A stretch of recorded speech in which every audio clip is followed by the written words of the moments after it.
Assalamualaikum and good afternoon to all our viewers out there. Thank you for tuning in again for our new live show we have started 3 weeks ago. Coffee Talk Show with ATF, where we bring a lot of players in the industry, national athlete, ex-national athlete, and all subject matter experts to share experience and their view on certain topic. Here again, I am as your host for today's show. And thank you very much for tuning today on this Friday afternoon. And if you have our previous episode with Charlene Zulkifli as well as Azwan Mazizi, the national rugby player, feel free to scroll on our Facebook page to catch up on the previous show. As always, I would like to request everyone to help me share this live video for you on your social media so you can help share awareness and might bring value to all your friends out there. And in fact, you have a chance to win RM300 Ringgit giveaway if you stay till the end of the show. Right? There will be a question we'll ask at the end of the show, and all you need to leave a comment and on your answer on the comment section. Okay, so what is the topic that we're gonna discuss today? Our guest is gonna be dodgeball, an up sport in Malaysia. Probably some of you have seen or played dodgeball before, but I believe most of us have no idea what is dodgeball is all about. Myself, I only knew about dodgeball about few years ago, and before that, it was just from the Hollywood movie. We thought, why not we share this and talk about dodgeball so the audience can get more understanding and the Malaysian market and know dodgeball. And one thing that I think worth mentioning is even though dodgeball is relatively new in Malaysia, our world ranking in the world is currently at number two. Okay, so therefore, without any further ado, I would like to invite our guest speaker for today. All right, Mr. the former Malaysian dodgeball team coach. And before we invite them, let me just introduce him a little bit on his background so you get a better understanding of our guest today. And he will share his perspective and his background himself later on. But his name is Chee. Was born on the 18th of November 1990. Born and raised in Kedah. So he's Kedahan, so he can speak very fluent Kedah accent, I believe. Studied in KL in bachelor degree in marketing, University of Hertfordshire, UK. So he has been involved with dodgeball since 2012 as a team manager in college team, and from 2015 until 2019, he was the official coach for the national team. Some of his achievements include first runner-up in the Asian Dodgeball Championship in Melbourne, first runner-up in Dodgeball World Cup in Manchester, champion, gold medalist with the men's team in Asia Pacific Championship 2017 in Kuala Lumpur. Okay, first runner-up, silver medalist for the men's team in a World Cup in New York 2018, and the recent one in 2019 become the champion with the Asian Dodgeball Championship in Hong Kong. Okay, without further ado, let me introduce Mr. Lee Chin Chai. All right. Hi, Asmil. Hi, Hello. Chichai. Hi, Hi. thank you for Hi. hosting Good me. afternoon. How are you? How are How are you? you? How are you today? I'm good. All right. I hope, I'm good. yeah, Thank I you. hope Hope everyone can you're having listen. a great week so far. Yeah, it's been great. Yeah, I think overall can, yeah, I think overall Sorry? everyone can hear your voice. Don't worry. Okay. Everyone Yeah, can hear because your voice. No worries. it's Okay. raining here. It's it's raining heavily here, so Okay. I'm not sure whether is Ah, that going to interrupt. But yes, hi. okay. Okay. Anyway, before we go any further with all the hard question I'm gonna ask you later on, probably you can share a little bit about yourself, your background, how you get involved in dodgeball, and what is your experience and what are you currently doing in the dodgeball scene in Malaysia. Go ahead, Lee. Okay. Just to introduce about myself. I'm Chee. I'm actually from Kedah. I'm born and raised in Kedah, and study in Inti College since 2008, and graduated in 2012. So basically, I graduated from a degree in marketing, so nothing related to towards sports actually. But why am I actually involved into sports is because I work in my college itself. I work in INTI as a sports officer, which is I in charge of all the sports. So from there, I'm not only in charge of dodgeball. Actually, I'm in charge of all the sports, as in from track and field, bowling, football, any sports that actually you know that are actually involved. So I work for Indy for 3 years, and I think most of the weekends that I work with my teams, I'm in charge of state players or scholarship students, and spend time with a lot of sports players. And I guess this is also why that I built my, not to say passion. I think passion I have since long time ago. It's just that the interest towards sports industry is actually very strong to me. So I think with the pathway that I actually involved in dodgeball is, I think I started since 2008, 2009, that these sports, when I'm still students, I think these sports is already introduced to college. So I played and I stopped for a while, and after graduate I actually in charge of the sports, the club itself in my college. So from there, I think the interest is there. I think, wow, I think this is a future of sports. And dodgeball can be huge also, like badminton and football. And after that, I think it's not good. I work in INTI for 3 years. Every day we in charge of all the sports. And after 3 years, I actually quit my job from INTI itself, and I start to build up the own federation with all my founders. And yes, and this is who I am for today.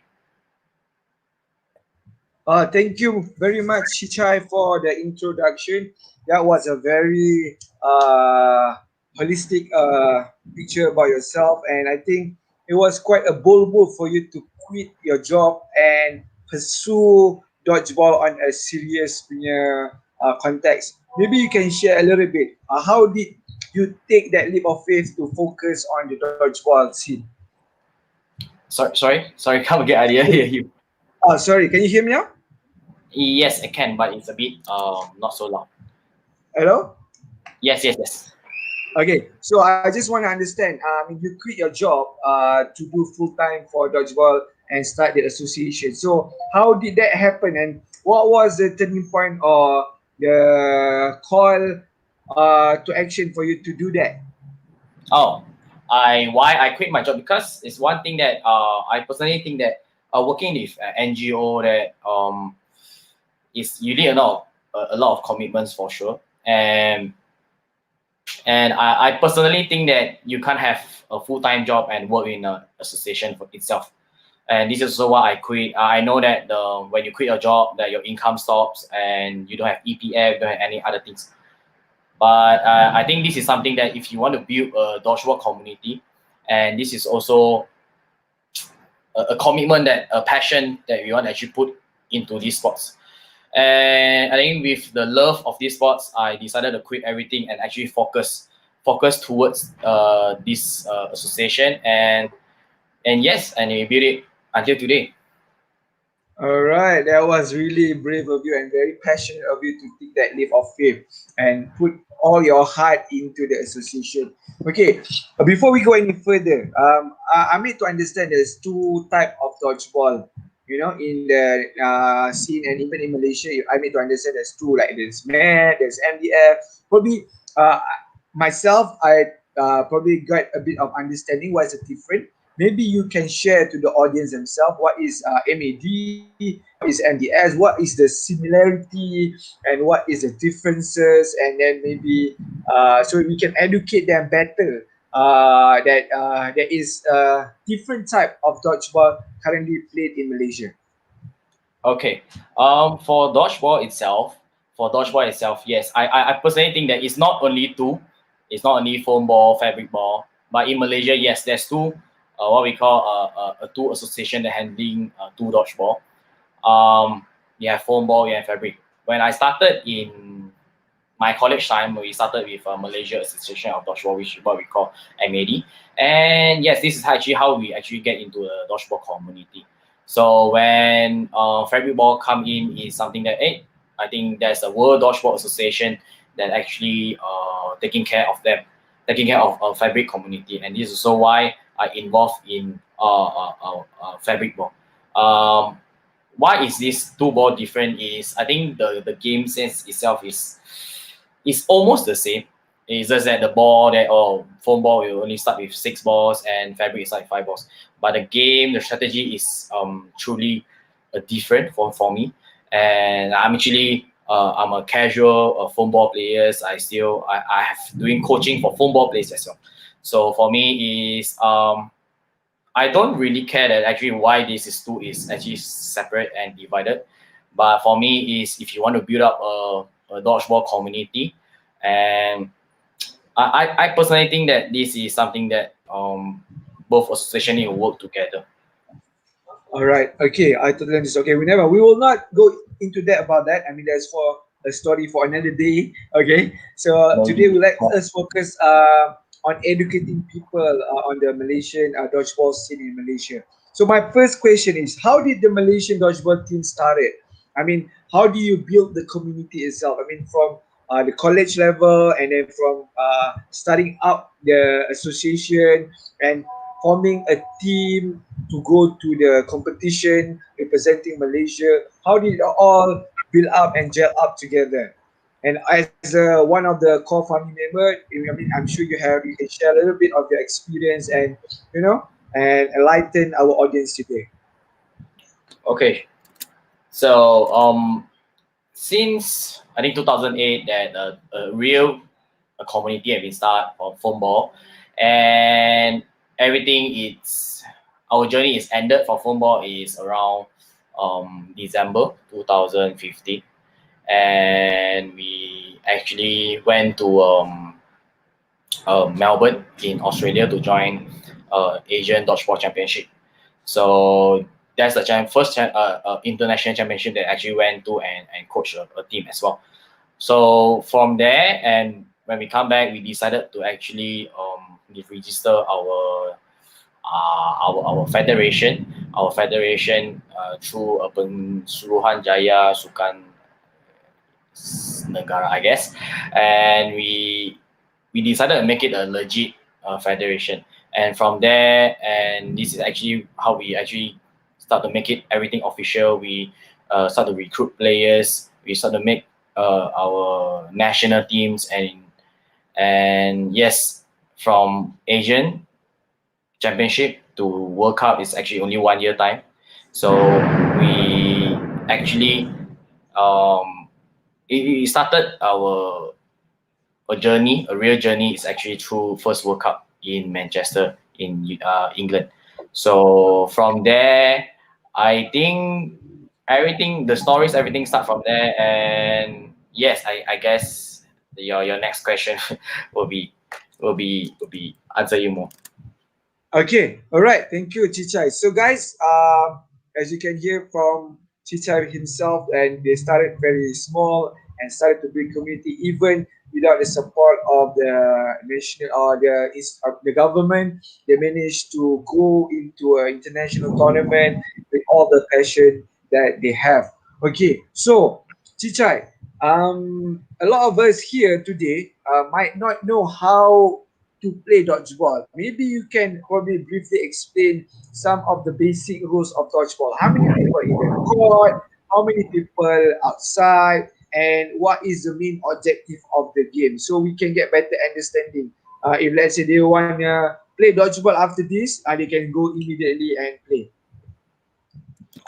Okay, so I'll just explain a basic rules lah, because I think everyone know how to play dodgeball. It's just that when you know it in details, then it'll be difficult. But the basic one, dodgeball is actually a sport that you play in 12 players, which is 6 players aside and 5 balls in court. So which team that actually eliminate all the 6 players in court, and will get a point. So to teach you how to eliminate is actually you throw to the ball to the opponents, and when you kill, that's how you get players eliminate from the court. And other than that, you'll be the catch. When you catch the ball from your opponent, and your opponent will get caught out. What we call it as we eliminate your opponent through the through catch as well. So other than that, I think the most important of dodgeball things is, I personally think as a coach is, I think dodge is very important, because a lot of people think that, oh, dodgeball is only throw and catch, throw and catch. But for me, dodgeball is about dodge, because when you dodge, you get another wave to actually get the chance to actually kill or do the counter, or they get the chance. When you stay, as long as you stay alive, yeah, you have a lot of chances to eliminate all the players. I think that's the basic rules of a dodgeball itself. All right, thank you, Chichai. So, guys, so basically, the art of playing dodgeball is mastering the art of dodging, right, Chichai? Correct me if I'm Yes. wrong. Yeah, yeah. So to simply say, if you're good at dodging from stuff, then you'll be good in Yes. dodgeball, inshallah. Yeah. Okay, so last time I think the first interaction of dodgeball was me watching the movie, Hollywood movie Dodgeball. I think Ben Stiller or something. So that was a Yeah, yeah. very The huge, underdog yeah, story. yeah, that was very funny movie. But yeah, that was the first interaction for me of knowing dodgeball lah. Because otherwise in Malaysia we only play to cap ball, bola pakai rounders, apa ni, bola pakai bola tenis baling kat orang. I think that's probably the most similar one lah before introduction to dodgeball. Anyhow, we're gonna move forward to our next question. And before we move, make sure you all the audience today share this live with all your friends and family, so we can get more awareness on what this dodgeball is all about. Okay, so I think in all sports, it's very important to have certain set of skills. I mean, I myself play rugby for the national team. I used to play national rugby for the team. So we gotta be in certain position, you gotta be fast. But overall, you have to have a certain standard of strength, endurance, and stuff like that. So as a coach, okay, what kind of skill sets are you looking at from your players, and what kind of skill set you will emphasize during training? What kind of skill set or what kind of training would you do more to improve their playing ability in games and tournament? Maybe you can share a little bit based on your experience, Chan.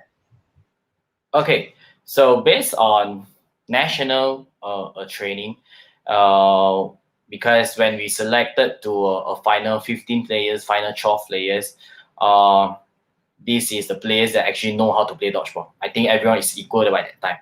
As it's just that the what's different from our side is we train a lot through like our explosiveness and our reaction training, which basically they want you to have a good speed in court, and you always react to your opponent's ball all the time. So with this explosiveness, it's crazy because we don't really train towards our stamina, because it doesn't say that we didn't train, it's just that we didn't really focus. But when we train about explosiveness, it's like we want to be fast and we want to be killed, because um, Asian body is actually smaller compared to all the Masale, all the US players, all the England players.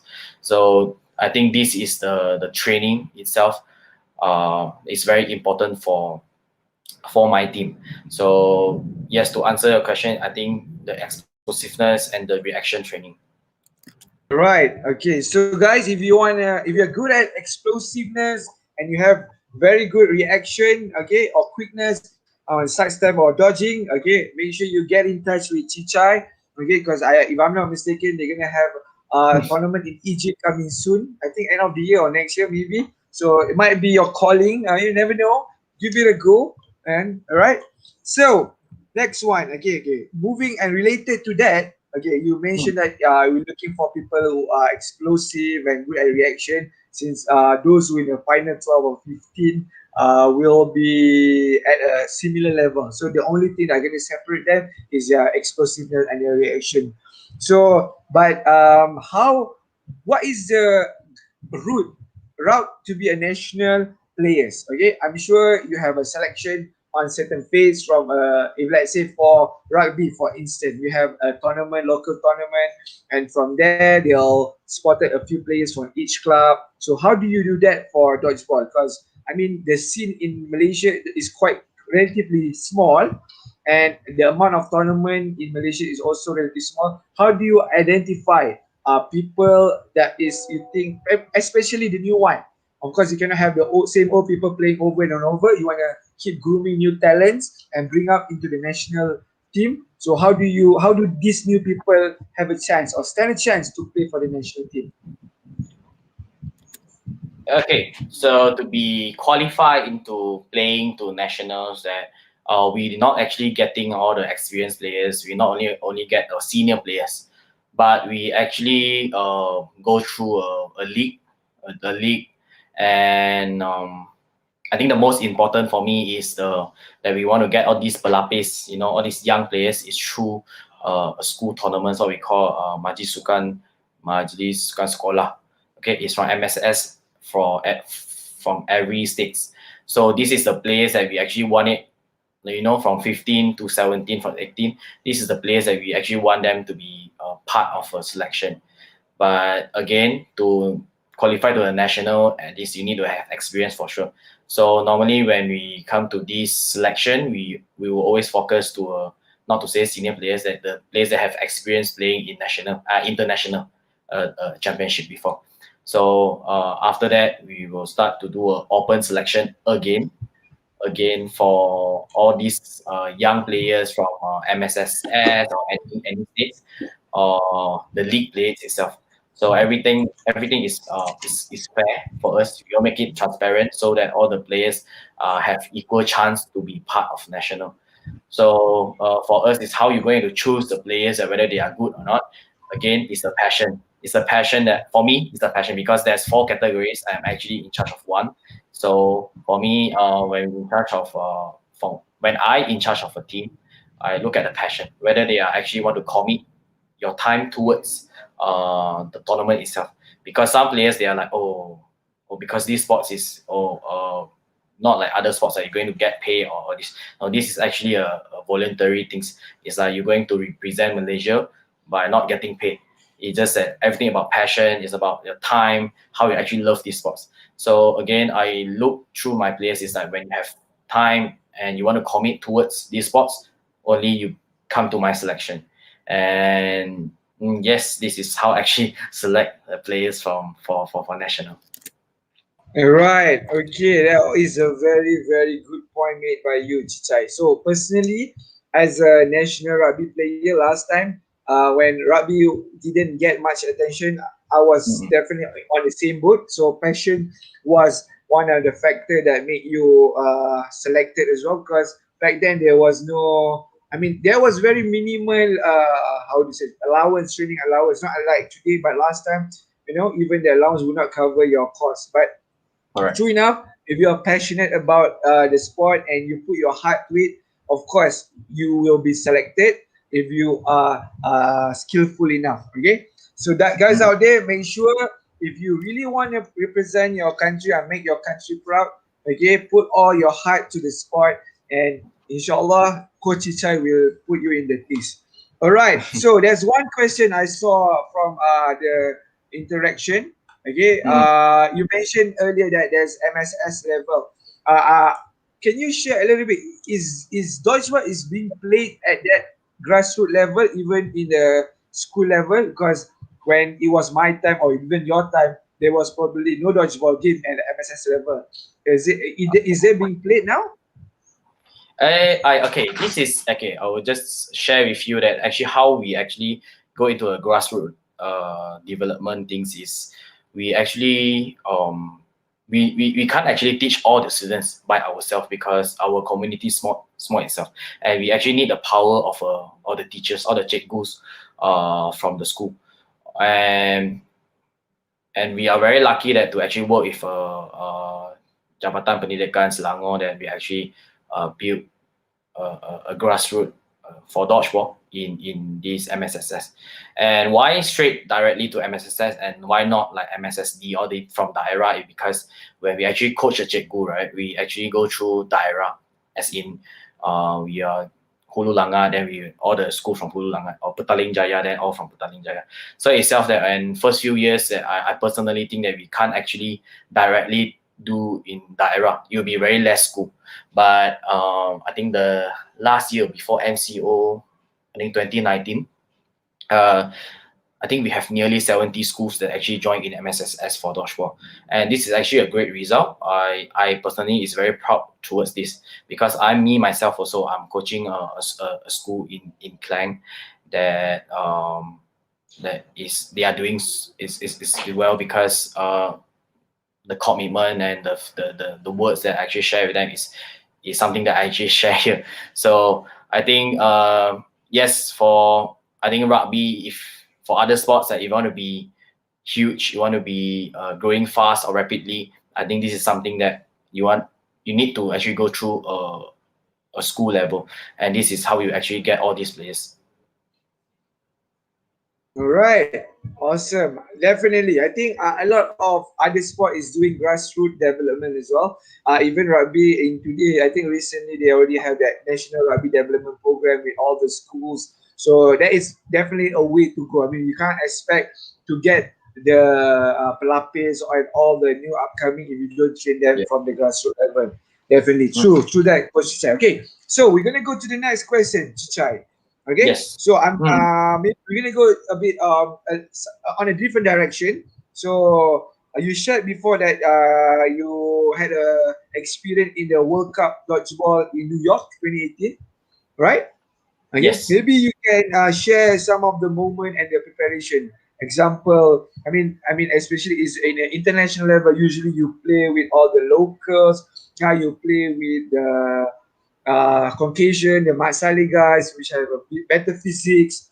Can you share a little bit on that moment and how do you guys mentally prepare for that and physically, ready for that tournament? And maybe you can share the outcome and the feeling when you win over the England national squad.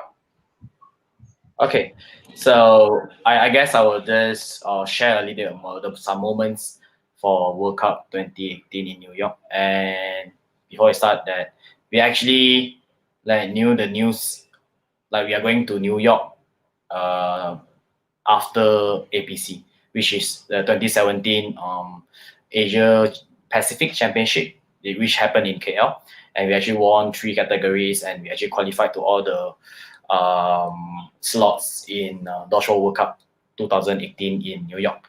So we are actually playing in the grandest stadium itself, what we call Madison Square Gardens.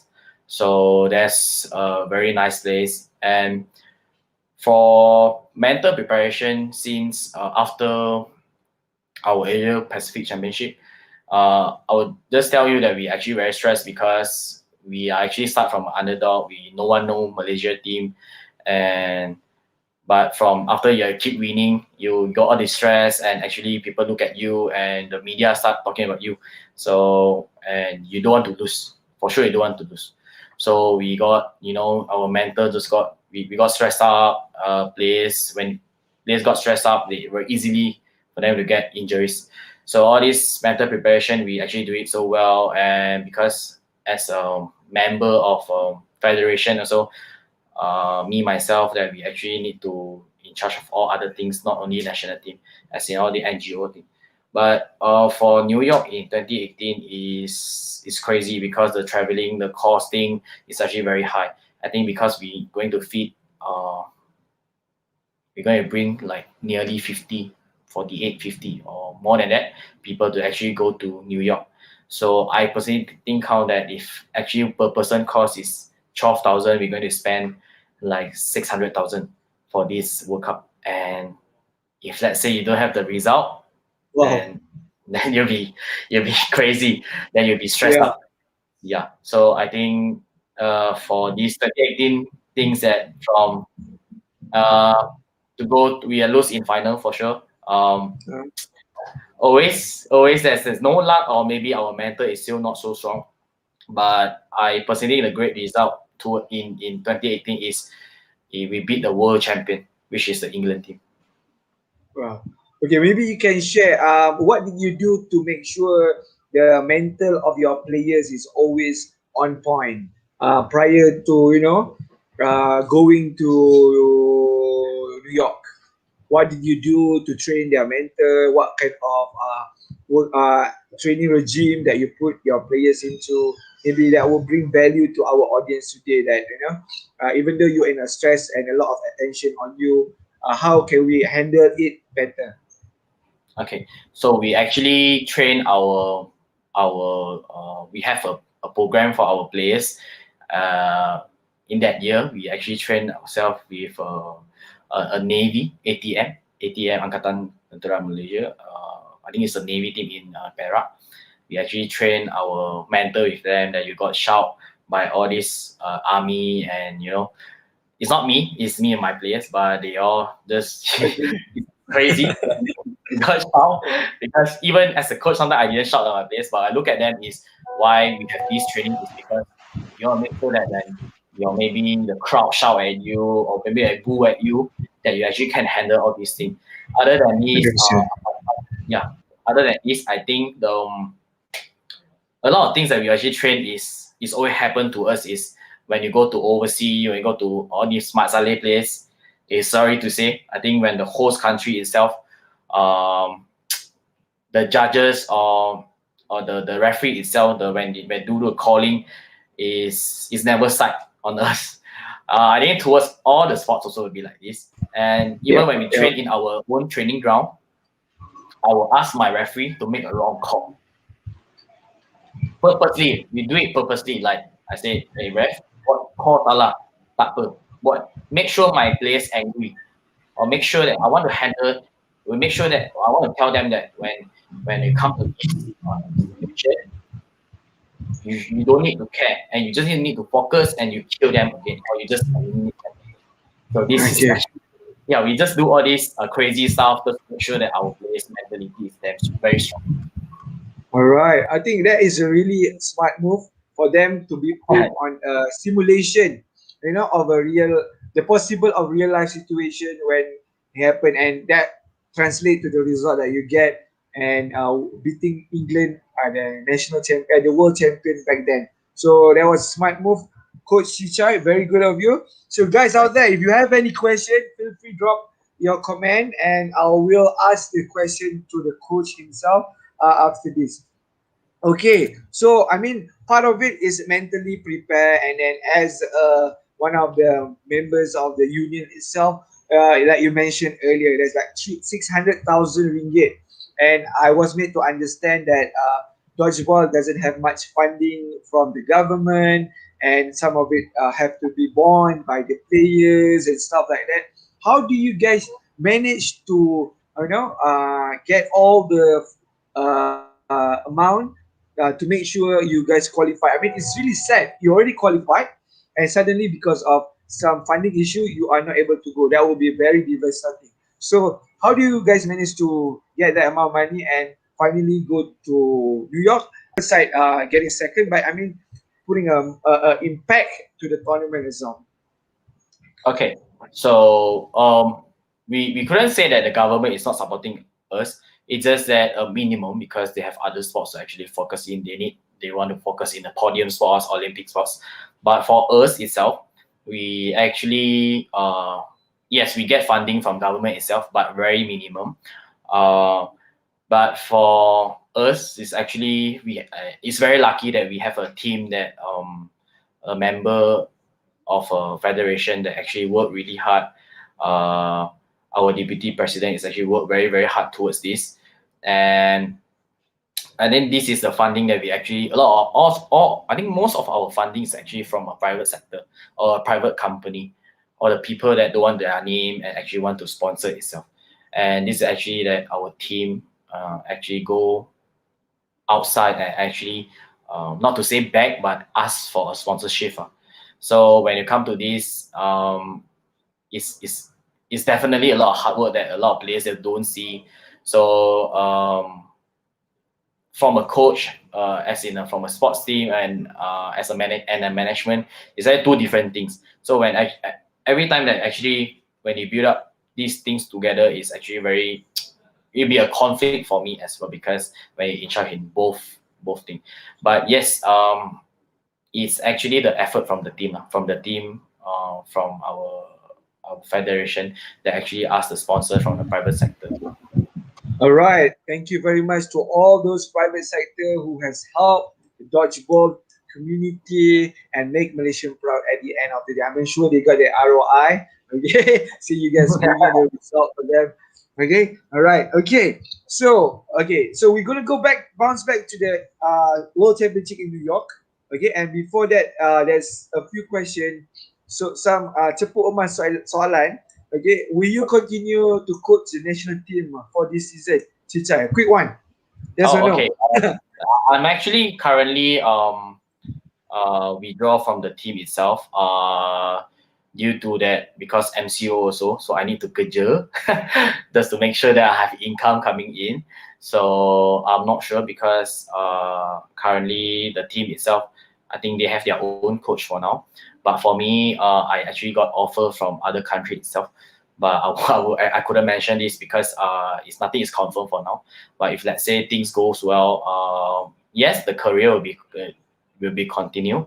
And yes, I love these sports. Definitely, I will still continue coaching. Okay, all right. Thank you for your answer. Okay, so back to the World Cup in New York. Okay, so of Yes. course, you know that you're gonna play England eventually. What was the strategy that you put in place for your team and back then to make sure that they are ready to face the defending champion back then? And did you do any study on your opposition, or do you change the tactical, or you put your superstar at the end, or what kind of strategy that you put in to make sure you can overcome England back then? Okay, so I think in this New York, nothing is smooth. So even in a group stage, we actually not doing so well. Well, I think we lose one of the game. So when it come to a quarter final, that we actually playing against USA. So USA, we are actually, I would say, I almost lost it, and we are actually for the point 8-2 down. So we are like 6 point different, 3 games different. So it's actually 3 games different. It's actually a lot from for international match. Yeah, So, yeah. yeah. So from that, we actually do a comeback and we actually win in quarterfinal with a good score also. I think that's a comeback that actually built the confidence towards the next game, which is the semi-final games, when we face England squad. So England squad is a squad that is very crazy. This is the team that never lose in the past 10 years. So this is a team that actually everyone look up to, and there's a lot of smart players that actually I look I look at them. I was like, I wish I have this players in me, but I cannot. They are not actually doing well in their physical strength. They're actually very smart. They are like very smart players. They are very smart in their gameplay strategy, and their mental is okay. Their mental itself is not so good, but some of the players, their mental is really good. Okay, so to talk about our how we actually win them is for me is when I struggle in the quarterfinal game and when it comes to semi-final, Yep. I think the game is very tight because the commentator itself, if let's say you go and watch, the commentator itself that is telling their live audience and go and say that this is a game between world champion number one and world number two. So it's actually a big game, even that it's happened in a semi-final game. So I would say the crowd is crazy, the audience is crazy, and we got stressed out, everything, and the calling itself is not side on us. So a lot of bad calls from referee, but again, this is how we train our mental, everything, and with the strength, I would say the strength that we actually put in is actually 200%. So it's crazy. I can see all the players, elder players, all the senior players yang sudah tua. It's very funny that actually their mental is still good, but their stamina is going down. And to actually win this, right? Actually, I put in some super sub. I call it super sub is some of the players that is very young, which is like they are 18, 19, or 20 Chichai. years old. Yep. Yep. So Wow. I think other than this, right? Other than this, I personally Uh-huh. think that this is the a team game lah. It's not only like a senior player. So I start to do a crazy sub. I put in the sub that actually didn't throw really hard just to win the game. But that's the players that when I sub in is I'll make sure that everyone fit into the game. It's not that I just sub the player just because I want to. It's just that I sub the players because that these players need to be fit in by this time. So I need the players that's strong in mentality. I believe you know this guy like Shah, these players like Sharo, and this guy is I just put him in like for the last 5 or 8 minutes, and this guy just do his power things.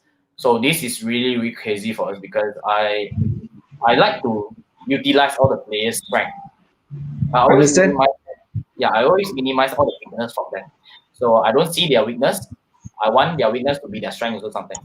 So yes, I think with that, I think yes, we actually win them in the overtime.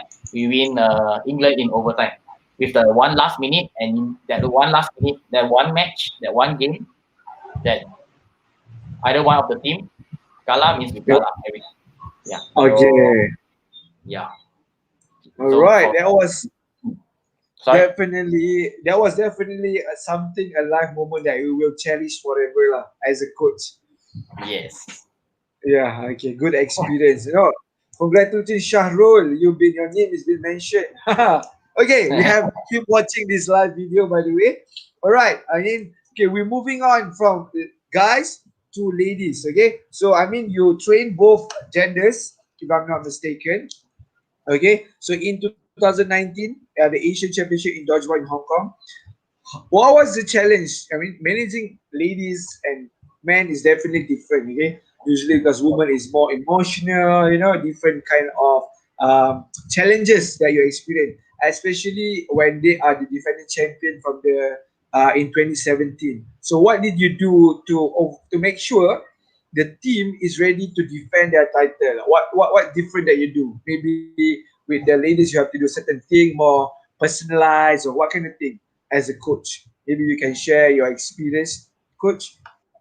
Okay. So for men's to women's, it's a big change for me. It's a truly, truly big change for me because uh, I'll tell you, as a coach, when you coach guys, right, when they are not going to agree with your calling, they will actually talk to you directly. So they won't change it, but they will talk to you directly, like, "Hey, coach, this is shit call, and you shouldn't have this." And again, me as a coach, right? It's not only always a one-way conversation. It's not only like, "Hey, you should do this, you should do that. Hey, you kena buat ini, kena buat itu."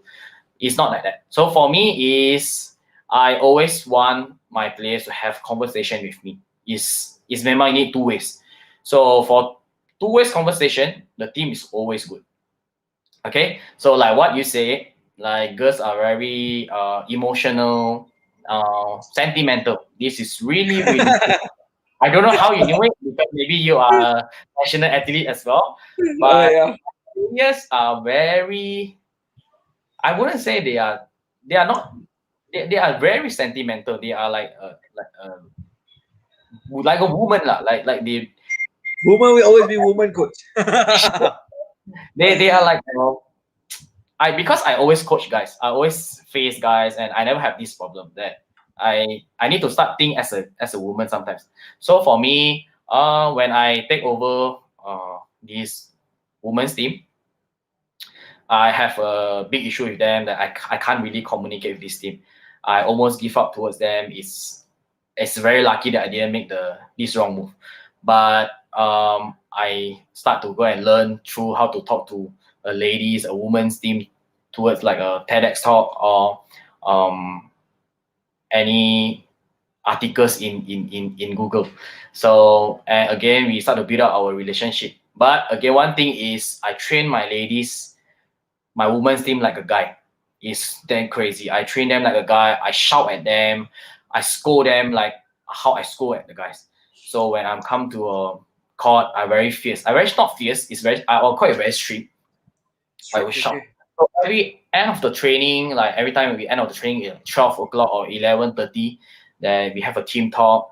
Sometimes I think this women's team is the team that went back, like they always went back like around 1 o'clock in the morning, and they won't go back with a good mood one. They will either cry or they were angry, either one. So most of the time, I think my women's they all cry. They all like don't know what to do. I think they are stressed out also. But with the results that they get, I think I need to give all the full credits to all these women's team that actually fight all the way and make. I would just say that this 2019 championship is a they make it easy. They make it very easy to actually win the championship. I will praise them that this is the effort that they actually put in. It's not only me. It's not me as a coach that I give them every knowledge that I have. It's the effort that they actually put in.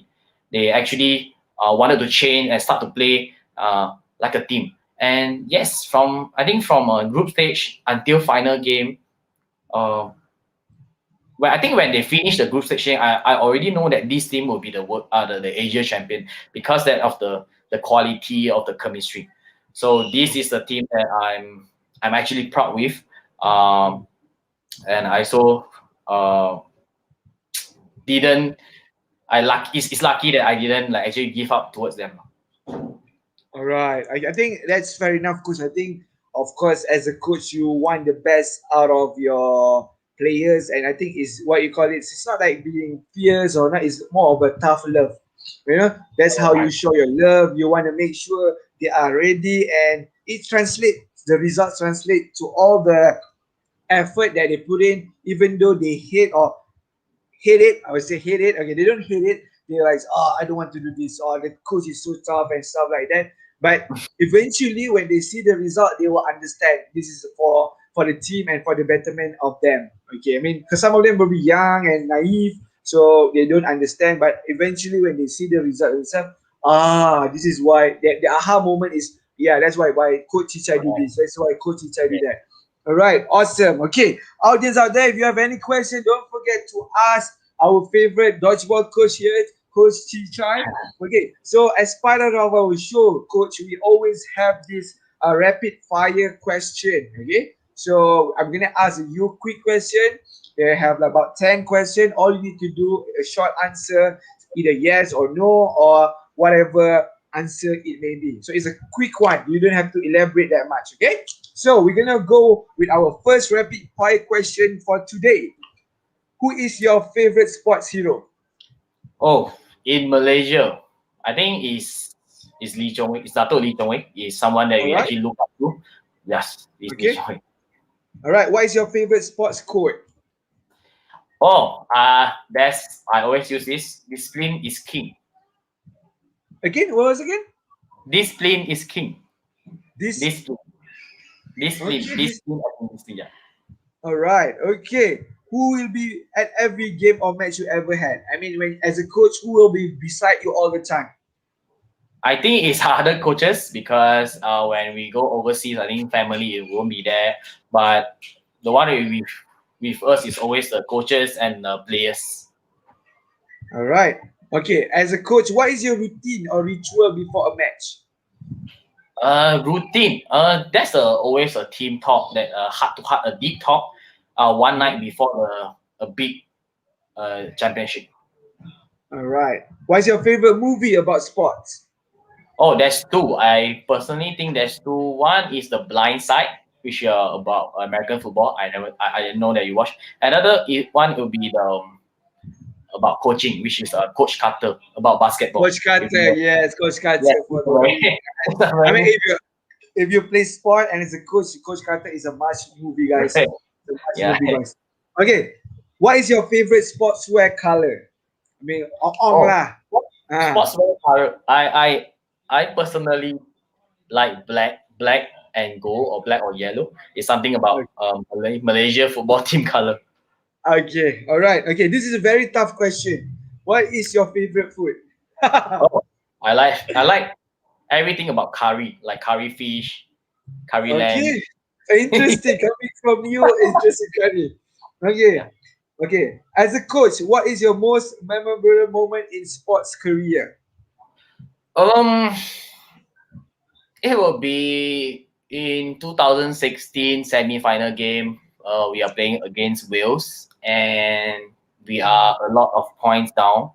I think we are 3 or 4 games down, and we managed to come back. And every country's actually celebrating with us when we win the Oh, game. all right. Underdog. Normal. Underdog win. Yes, that's always Yeah. the best part of being underdog. Okay. Yes. What is something you always wanted to try but too afraid to do, even up until today? Eh, I'm afraid. I wouldn't say that I have nothing to afraid. It's just that if let's say if there's one, I think I want to open up a cafe that have a very special team towards it. Yeah. But it's not afraid to do. It's just that is yeah, you don't have the that dare to do that move. Okay. All right. Understood. Okay. What is the toughest competition you ever faced in your coaching career or as a player? Toughest competition. I I think this is the I think I will just change it. I will make it international teams. It's a team that actually handle since quite some time, 2017. A school team, a young team, under 17 team that they are actually playing with in final in 2019. Uh, Without coaching by me, but they actually managed to actually win it. Why I call it a toughest because that's a team that actually they don't have they are not in on paper they won't win the tournament. On paper they not even go to a semi-final or final. But with the Okay. discipline that they actually build up, they actually I would call it a toughest one because I think it's very hard for me actually to actually win that. But for me, that's the toughest one. To All right. to Thank you. All right, thank you for the rapid fire part. Okay, so guys, if you have any question, we got only about 10 more minutes till we end of the show. So if you have any question, please leave your comment down below on the comment section. Okay, we have one question from Naufal. What is the main target for Malaysian dodgeball maybe for the next 3 years? Sorry, come again. What is the main target for Malaysian dodgeball team maybe for the next 3 years? I Oh, mean, from me. the yeah, from the union perspective, what is your target for the next 3 years? Eh, I always wanted Malaysia to be a top three in the podium spots for sure, and I always want them to win. It's just that the new coach or anyone that actually handle this need to have different strategy when you play against other countries in maybe a coming one, which is a World Cup in Egypt. All right. Okay. Understood. All right. Okay. So one more question from the audience. Okay. We have Ita here asking, what do you think about dodgeball club in Malaysia? I mean, how do you see the scene and dodgeball club in Malaysia? Is it growing? Or when you see more clubs coming in or coming up? What's your take on this? I think for Dodgeball Club is we grow. It's just that some of the issue that they face is the sustainability, which is a lot of clubs that they don't sustain it. They build it up and they make it like I wouldn't know how to say it, but it's just that a lot of clubs up and down. Like people come and Understood. go, and they actually don't know how to actually keep their players in the club. So for me, I personally think that to make sure the clubs are strong, I think the club members or all these top positions or leaders that actually need to actually bring up more people or more young players to be part of the team, and create a lot of international, create a lot of a close tournament in the club All right. itself. Hmm. Okay. All right. Close. Okay. Understood. Understood. Okay. So we're moving on. We got a few more questions. Okay. So as you know, playing any sports, injury is part and parcel of playing sports. Okay. So maybe you can share any experience that you have encountered either as a player or as a coach. What was the worst injury that you, I mean, witnessed yourself as a coach or as player in this dodgeball game? Okay. So for worst injuries, that's affect dodgeball. I personally think is the broken fingers. Broken fingers is something that we need to have long. long rest, and you can't play dodgeball for sometimes because even like a dislocate fingers, your bone and your tissue will tear, and normally will be you need to rest to 2 to 3 months. And how we actually uh, encounter this, or how to actually we want to make sure prevent this happen, is actually we tape it. We actually tape it with a lot of tape, like ATF, like you all have a sports tape, right? This tape is actually very good for us. Even not only like compression, all these things. It's just that some sports tape is actually help us to actually prevent a lot of injuries. But other than that, I guess shoulders injury that actually can actually help out uh, with tape. I think is okay. It's just that I think for me the common one, which is the fingers fingers injury. Yes. Okay, so yeah, so you witness yourself, or one of your player or yourself have broken fingers. I don't have. I have dislocate before, but sometimes when we dislocate ourselves, I mean Yeah. our finger, and we actually be the doctor ourselves, and we actually move it back. Sometimes Okay, I okay. I'm not sure that when you happen before, but I think rugby will be happen as well. Yeah, I look at my finger. Yeah. So it won't be As straight, right? Yes. yeah, Yes. I personally have dislocated my finger, and I know that's why after the incident, I usually wear tapes myself on my Right. finger just to protect or any future injury. Okay, I think we are almost to the end of our live show today. So if you guys have any question to ask, please ask. Okay, so before we let our coach Chichai go away and enjoy his weekend, so I just have at least two more questions for you, Coach Chichai.